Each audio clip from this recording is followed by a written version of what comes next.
Hello, today I'll show you how to change keybinds in Dome Keeper. Of course, first go into options, then go into the input section. In the input section, here are key binding options. Change the key binding, just simply tap the button, and you can, as you can see, edit the control mapping to your liking.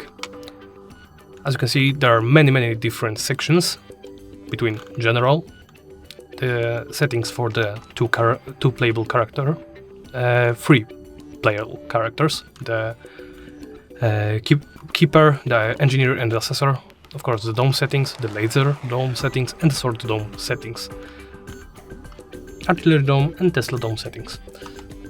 You can customize it however you like. You can of course always restore to defaults, and when you are happy with the choices you made, simply tap apply. Apply once again, and that's it. Thank you for watching, and please remember to comment, like and subscribe.